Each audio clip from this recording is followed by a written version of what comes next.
Welcome back. Okay, what an inspiring morning we're having, and it's about to get even better.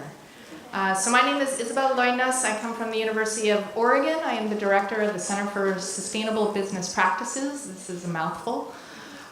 So we are kindred spirits of PSU, and in fact, today is essentially a display of the partnership between our two universities. It's sort of an exploratory partnership looking for collaborative opportunities, and it's essentially kind of the quintessential evidence of how diversity of approach really is necessary for seeing that true change, that sustainable change that we want to see in the world. So collaborating between universities doesn't always happen as often as you think it might. So we're being radical in our own way. And this partnership right now through our centers is in presenting our next speaker. So I'm going to tell you a little bit about our speaker here. To introduce this next speaker in a way is to introduce this whole experience. We are gathered here to explore the patterns and systems that connect us, to identify roles in creating positive social and environmental impact, and to share effective and scalable models and methods for change. So it is extremely fitting and quite natural to find Daniela Papi-Thornton here.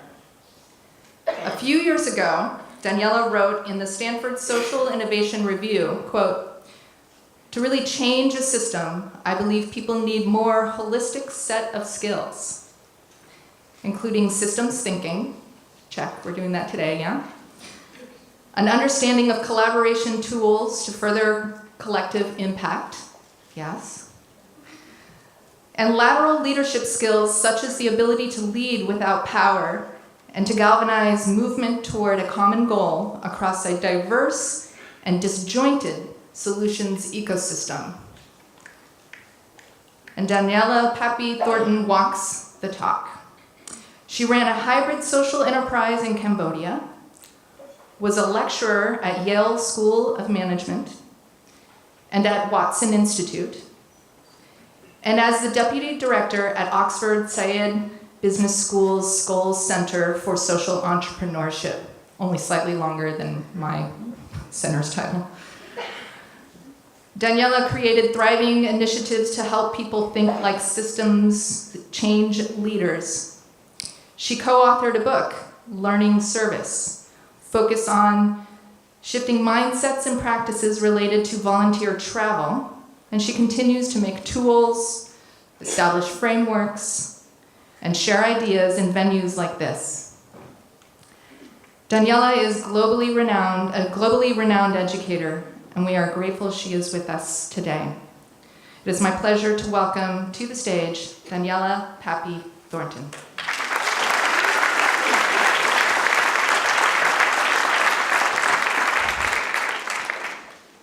Thank you. So, my name is Daniela Papi-Thornton, and I'm going to talk about systems-led leadership. But because that's a term that most of us aren't familiar with, I'll start with one that's already been introduced today. So you heard that I was the deputy director of the Scholes Center at Oxford Said Business School. The director was Pamela Hartigan, the late Dr. Pamela Hartigan, and the definition that Corey used earlier was from her, which was very nice for me to hear. Dr. Pamela Hartigan, I feel like, is still always with me, and she helps to guide me in the right direction, and she's probably doing so now. And she would be one of the first people to tell you that the definition of this term, when it was first being used and being bestowed upon people, was for people who were using entrepreneurial approaches to shifting unjust systems and practices. Sometimes they happen to use a business model to do that. But most of us, and most universities and accelerator programs who use this term now teach it as if it's simply a business with a social or environmental goal.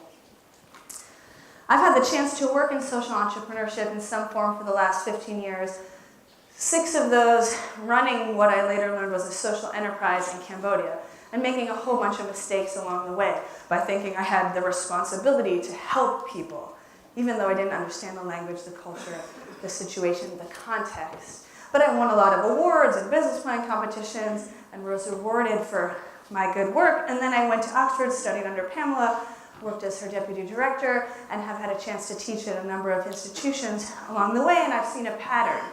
The pattern that we are teaching people to be the heroic entrepreneur that I thought I was when I went to Cambodia. And we're teaching people to try and solve problems through hackathons and pitch contests and business plan competitions before we're asking them to understand those problems. We're also building a movement around social investing. And just like traditional investing, the idea is you put money somewhere in an organization, hope that you're going to get a bunch more money back, and you're also hoping to get, with the social piece, you're hoping to get impact.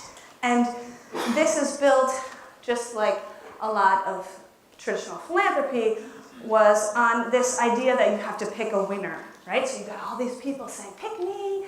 We teach in social entrepreneurship courses, we teach people how to pitch right away. They don't even know what they're doing yet, but you're going to pitch, right? And we have people saying, I want to find a social investor. They don't even have a business model yet. They haven't even thought about other ways of funding something. Their goal is to get an investment. And so we're going to talk about why that might be a problem.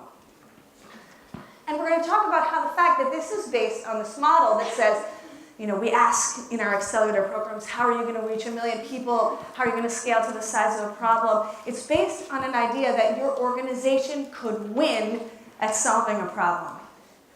But in reality, we know that most social and environmental problems are going to be solved in something that looks more like this. It's complicated. It's not one organization who's going to win at solving some complex social ecological problem that's related to poverty or mental health or the homelessness issues here in Portland or racism or these things that are all intertwined. We're not going to find a winner. There's going to be many entities, some of them new ventures, but some of them old ventures that are shifting, and sometimes, of course, almost always, government will somehow be involved, and in a lot of business schools, governments are something we're trying to work around. They regulate us, right? We don't even talk about them. And it might not be new ventures that are needed. It might be knowledge sharing or all sorts of other pieces, right? That's a different skill set than simply starting a business. And we need to start teaching that, talking about that. I wrote a report a few years ago called Tackling Heropreneurship, looking at this issue, and what I found was I had so many students saying to me, I want to be a social entrepreneur. I just need to figure out my business model and my issue, right? And so there's this false hierarchy, right? And we know this. You've been to Silicon Valley, right? We know that we have this idea that you're going to be a founder, right? And I call it the area of idealized impossibility, right? My students who come in, they're married to the idea that they are going to be a founder. They're married to the idea that it's going to be a business of some sort, or maybe it's going to be an app or whatever idea they have. And they think they're also married to solving a specific problem. But I think that is impossible. Because actually, if you're really married to contributing to shifting a broken system or solving a problem, you're first going to understand that problem, and that problem might or might not need a new business to help it be shifted. And then you get to figure out, where are my skills best placed? And for some of us, it might be starting businesses, and for some of us, it might not be, right? So we're giving young people this idea that they should jump in to a specific business model, specific role, when it's not right for every problem and not right for every person. I designed this tool, I always call it common sense, but not common practice. Common sense, that before you were going to try and solve a problem, you'd first want to understand it. On the left are asking questions like, what are the numbers? What is the problem? What's holding it in place? What's causing it? Who benefits from it staying a problem? And it's common sense that you would think before you try and solve a problem, you already want to know what's already being tried. Who's trying things out there? What's being tried in other places? What can I build upon? What successes and failures can I learn from? And then I can identify gaps. And that's objective. Then you get to put yourself in and say, oh gosh, well, policy change, that's something I don't know if I can contribute to because I don't really have an interest there, but I might have an interest over here. And there's never going to be one answer. It's not going to be one venture. And so we turned this into a contest at Oxford. It's run by the School Center. It's now run at over 40 institutions. And the idea is that the winners from different colleges and institutions get to come to Oxford. Instead of pitching their idea for solving a problem, they're pitching their understanding of the problem, the landscape of current solution, and identification of the gaps. PSU is thinking about joining next year, and they're fundraising now. So if you want to help make that happen, go find someone from there. And we wrote a guide for student guide to mapping the system with two great educators, James Stouch and Anna Johnson at MRU recently. And it's online, so if you're looking to think more about this stuff, it's all in there. Well, it's a work in progress, just like me, just like you. We're all work in progresses, so is that. And the idea is to help students think about different roles outside of simply just founder. There's roles to contribute to shifting systems, about being a convener, sharing knowledge.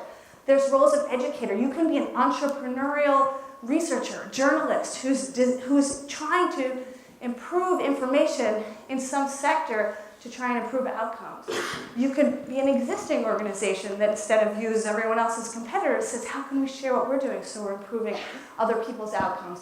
Or you can start a new venture, but doing it with the knowledge of what's happening in the system, and just like all the other roles, with the intention of improving other people's outcomes. So imagine if every social investor accelerator program asked, which 5 or 6 organizations are you already speaking to, whose lessons you're building upon, and whose work you're building upon, rather than how are you unique, how are you better than your competitors? And I used to think this was the right question, but I realized it's the less important half. This is the most important half. And how is your work going to further their impact, right? If we all took that approach and saying, what I'm starting is designed to further everyone else's efforts in the collective, well, then we can build. And then collectively, we can start to shift systems. And that takes lots of different roles. And it puts the onus not just on those 1 or 2 entrepreneurial folks who are starting new ventures, but on all of us to say no matter what role we sit in government, in existing organizations, in new ventures, and as an activist, we have an opportunity, dare I say, an obligation, if we'd like to create future systems that are better than the ones we have now, to find a way to contribute. And I call that systems-led leadership, and I believe that's an antidote to heropreneurship problem. Now, we can teach that in the classroom, or at least some of it. Oftentimes, the roles and actions that we're currently teaching in social entrepreneurship, social innovation courses are about starting new ventures. But we need to be teaching about all those other roles. And even if we're teaching new ventures, we need to be teaching about scaling impact, not just scaling your organization. At the University of Waterloo, at the Kindred Credit Union Center for Peace Advancement, they run something called the EP Peace Incubator. It's run by a lovely man named Paul Heidelberg, and he has been working in peace activism for a long time, and he uses a quote where he says, well, in peace work, government is never an afterthought, right? So what he recognizes that these entrepreneurs were being taught how to scale their organization, but they weren't being taught anything about government, and so in their incubator, they teach Government 101. What are the different roles? What are the, who should you meet with and learn from if you're trying to influence change, if you're trying to be procured by government, if you're trying to influence policy of government, if you're trying to give government voice and access to hear from people who are being disenfranchised by a certain policy. And they handhold those introductions. Super interesting. We can also need to help people think about understanding themselves. So this was a student I mentored who went to Watson Institute. She gave me permission to share her photo and her story. And when you apply to Watson, it's an incubator type semester in Boulder, Colorado, she had applied with an idea. And her idea was women's feminine hygiene product company in sub-Saharan Africa. So by the time I met her, she was like, she'd gotten in based on this idea. Now she has to execute on this idea, right? We're marrying people to their ideas, right? And so chatting with her, and I say, I happen to have just been doing some research myself, and I interviewed a woman who works at a foundation. That foundation alone had invested in 21 different models in sub-Saharan Africa related to women's feminine hygiene products. Doesn't mean a 22nd is not possible, totally fine, but how are you uniquely going to contribute to this system? And we looked at what she's good at and what she loves, and we realized she's a researcher. She loves research. And I said, well, don't you think that foundation would want to know the 21 that are out there that they've already invested in?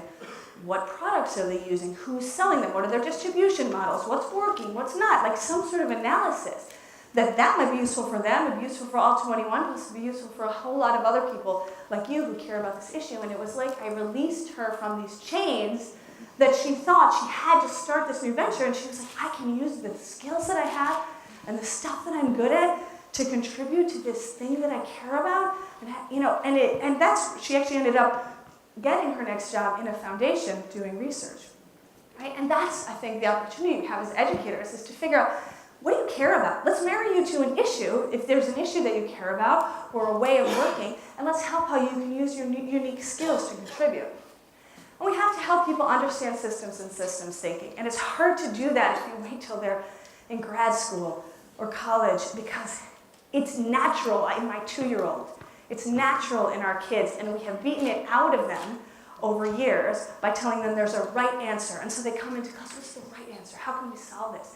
Right? And the Waters Foundation has been teaching this for 25 years, mostly focused on elementary school, but they've made amazing resources. They're actually used all the way up through university. GE purchases a lot of their tools for their employees because people need to think in understanding complex challenges aren't going to be solved. And they're going to be changing all the time. So we have to be able to look at a system, see what's emerging, and see how we can contribute. And finally, we need to help people understand their chosen challenge. Sometimes that can happen in our classrooms, but a lot of that is not going to be able to happen in a book. It's going to have to happen in real life. And so we have to shift, especially in elite institutions, where students want to work on issues they didn't live, right? So me getting off the plane in Cambodia, hi, I'm here to help you from a rich country, right?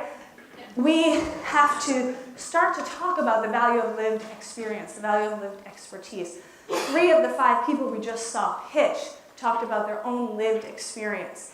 And when the panel was sharing, the thing I would have added about what I would care about is how much do you know about, care about, and are committed to solving a problem. And if you have the lived experience of it, probably more likely to be able to think in that way. Not necessary, but if you look at creative reaction labs, they talk about equity designers, people with lived expertise designing new systems. And then they talk about, I believe they call them design allies. So people who don't have lived expertise, but who use their power and leverage their power in support of the equity designers, right? So instead of saying, well, let's bring some people into our focus group because they have lived expertise, but they're going to help us design our app for Nigerian farmers, even though we've never farmed and never been to Nigeria. Those people are our beneficiaries, right? How do we shift that story and narratives in our school to understand that about equity designers and that we can be allies instead of leaders necessarily? Lived experience report by Baljit Sandhu is something worth reading, and she's done really amazing and interesting work. She now works at Yale, and the team there, she works with someone named Oni who has helped design this. It's a fabulous program that basically says, why don't we take people from New Haven, and instead of, we can give them access to Yale, and yeah, that's great for them because they're leaders and in social change in their community, and it's great for them to have access to Yale, but the reality is it's better for our students.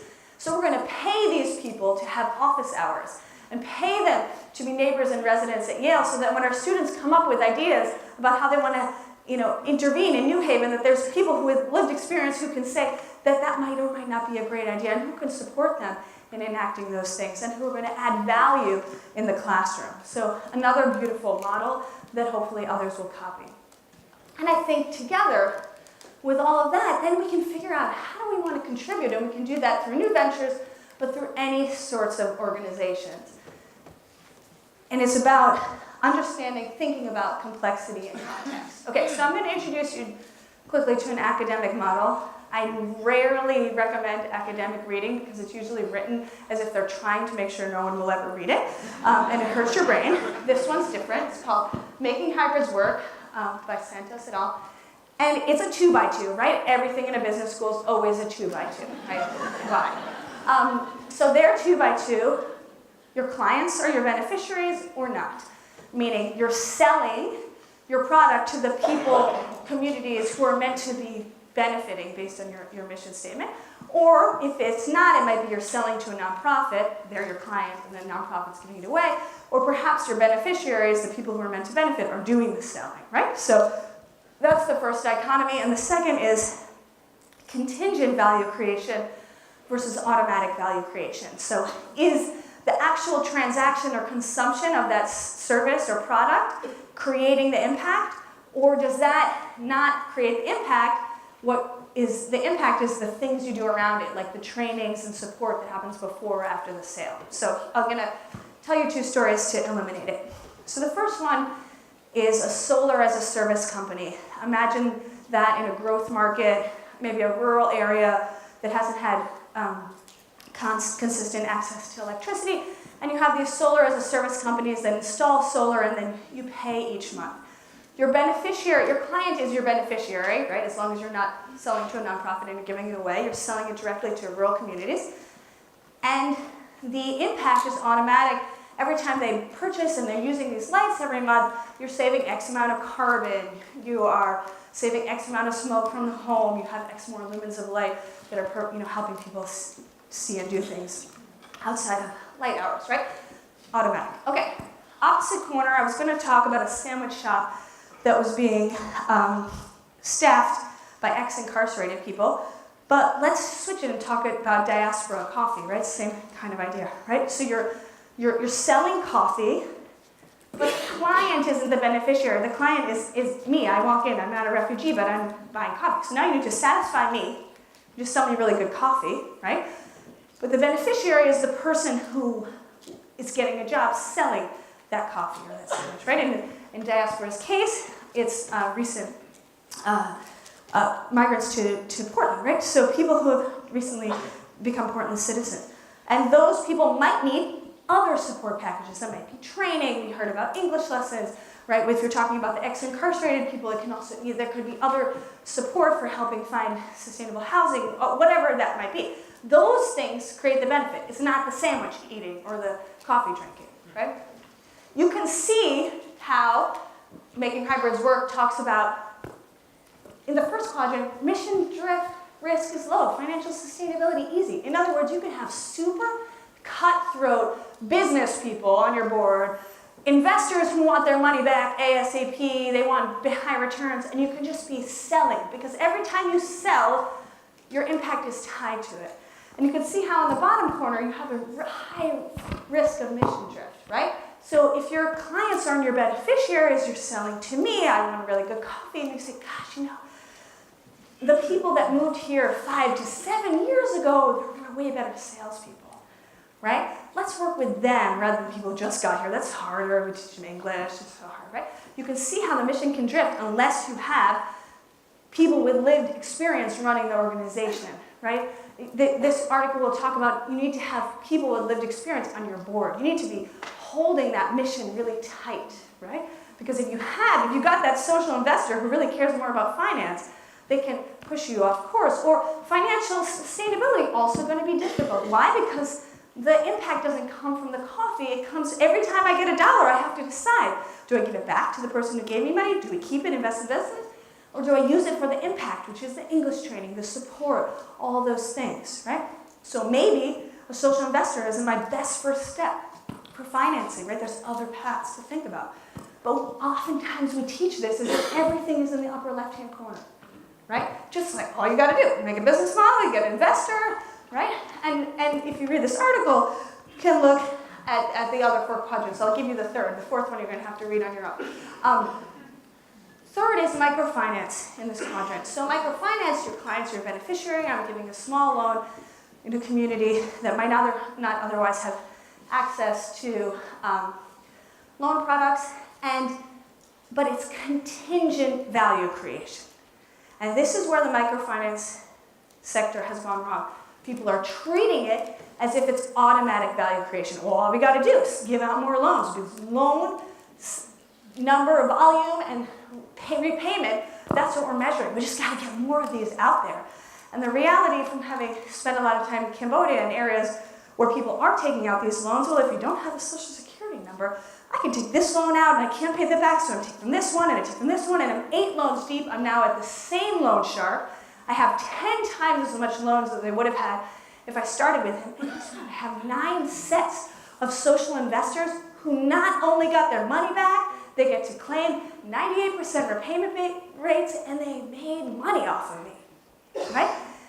Why? Because we're thinking about it as if it was automatic value creation. What matters is education around loans. If they're starting a small business, we all know this, people who started a small business, great, the money's good, but I also need help to support, growing new market channels or whatever it might be to improve my business model. Dr. Marianne Bylander, who is here in the front, is a professor at Lewis and Clark University here in Portland.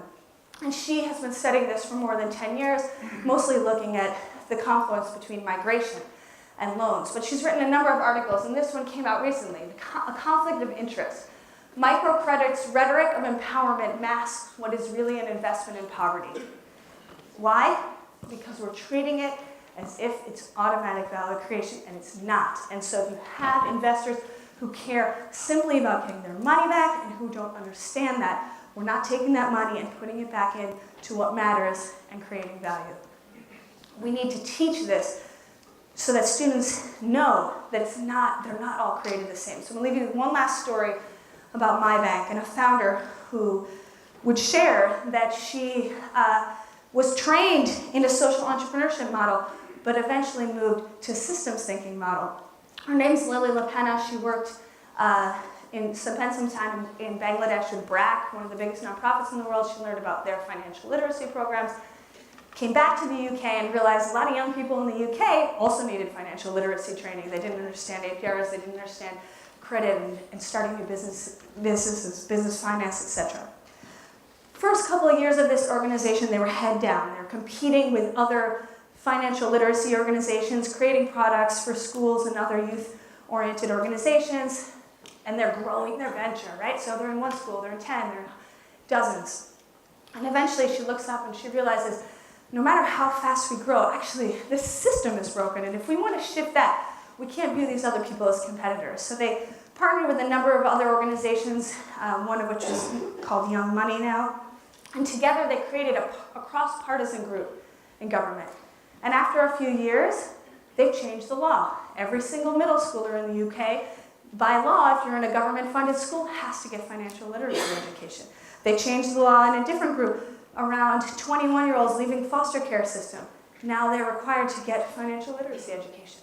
Now, if they had a social investor who cared about their growth of their organization, they might be kind of annoyed that their CEO is spending all this time in Parliament and with competitors, right? Because the bottom line of my bank didn't grow the day the law changed, but the system shifted, hopefully, towards better outcomes in the future, right? And so if you're married to the problem, she would say that she was taught how to grow venture, but we're not teaching, well, how do you deal with government? How do you influence policy change? We need to be if we want to scale impact. So my question for all of you is, where do you want to play? What roles do you want to take? And what unhealthy systems do you want to help shift? Because this little human in my belly, my 2-year-old Sky at home, they want you to take action on this, no matter where we sit. And I hope that the people who educate them help them think about how they can find their path to impact. Thank you very much.